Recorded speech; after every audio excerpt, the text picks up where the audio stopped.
आखिर इसके पीछे क्या राज है कि खाना काबा के ऊपर से हवाई जहाज नहीं गुजर सकता, गुजरे तो गायब हो जाता है। आइए जानते हैं, आखिर खाना काबा के ऊपर से जहाज और परिंदे क्यों नहीं गुजरते। आपको यह भी बताया जाएगा कि क्या खाना काबा जमीन के बिल्कुल दरमियान में मौजूद है और जदीद साइंस इसके बारे में क्या कहती है। हमें मालूम है कि मक्का मुकर्रमा और खास तौर पर खाना काबा की हुदूद के ऊपर से आज तक कोई जहाज नहीं गुजर सका और ना ही इसकी इजाजत सऊदी हुकूमत ने किसी को दी है और ना ही ऐसा कभी देखने में आया है। आखिर इसके पीछे वजूहात क्या है? क्या वजूहात ये हैं कि इसके ऊपर से गुजरने वाली हर चीज जल जाती है या कोई और वजह है? सवाल पैदा होता है कि क्या खाना काबा जमीन के सेंटर में मौजूद है।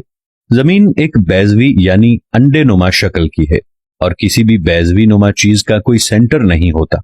अगर जमीन फ्लैट हो तो इसका सेंटर दरियाफ्त किया जा सकता है, लेकिन एक गोल चीज का कोई सेंटर नहीं होता। जब आप किसी भी गोल चीज को देखते हैं तो उसका दरमियानी नुक्ता तब्दील हो जाता है। दर हकीकत आप इसका कोई यकीनी सेंटर नहीं बना सकते। इसलिए अगर ये कहा जाए कि खाना काबा इस जमीन के सेंटर में मौजूद है तो ये दुरुस्त नहीं है। जमीन को बनाने के लिए जो टुकड़ा सबसे पहले बनाया गया था, आज वो टुकड़ा सऊदी अरब कहलाता है। ये बात साइंसी एतबार से भी दुरुस्त साबित की जा चुकी है। दूसरा सवाल यहाँ ये पैदा होता है कि क्या खाना काबा के ऊपर से कोई जहाज या फिर कोई परिंदा गुजर सकता है। आपने कई बार ये सुना होगा कि खाना काबा के ऊपर से एक जहाज या परिंदा गुजरा जो कि जल गया या तबाह हो गया। ये बातें सुनने में तो अच्छी लगती हैं, मगर इनके पीछे कोई तारीखी हकीकत नहीं है। अहम बात यह है कि क्या वाकई खाना काबा के ऊपर से किसी भी जहाज को गुजरने की इजाजत नहीं दी जाती। सऊदी हुक्काम और सऊदी एविएशन ने सख्ती से पाबंदी लगा रखी है कि किसी भी किस्म का कोई भी जहाज मक्का मुकर्रमा या हिजाज की सरजमीन के ऊपर से नहीं गुजर सकता। इसकी अहम वजह यह है कि जो भी आज़मीन हज जो हज या उम्रे के लिए जाते हैं, उनका जहाज सबसे पहले रियाज ले जाया जाता है और रियाज से लोगों को बसों और ट्रेनों में लेकर जाते हैं। इसकी बड़ी और पहली वजह यह है कि अल्लाह पाक ने कुरान मजीद में गैर मुस्लिमों को पाक सरजमीन में दाखिल होने पर पाबंदी आयद की है और दीगर आयात भी मौजूद हैं जो ये साबित करती हैं कि मुशरिकीन मदीना और मक्का में दाखिल नहीं हो सकते।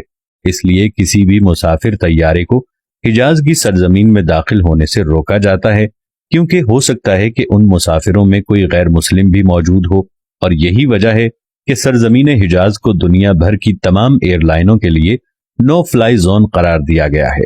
दूसरी तरफ जिन इलाकों में ऑयल रिफाइनरीज मौजूद होती हैं, वहां भी किसी फ्लाइट या जहाज को गुजरने की इजाजत नहीं मिलती, क्योंकि अगर कोई जहाज वहां गिर गया तो एक बहुत ही खौफनाक धमाका होगा।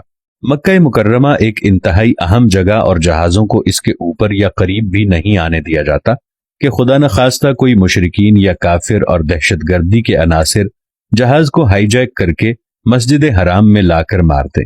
सऊदी हुकूमत ने भी पूरी दुनिया को वार्निंग जारी की हुई है कि अगर किसी ने भी ऐसा करने की कोशिश की तो मिसाइल मारकर वो जहाज तबाह कर दिया जाएगा। किसी जहाज को आने की इजाजत नहीं।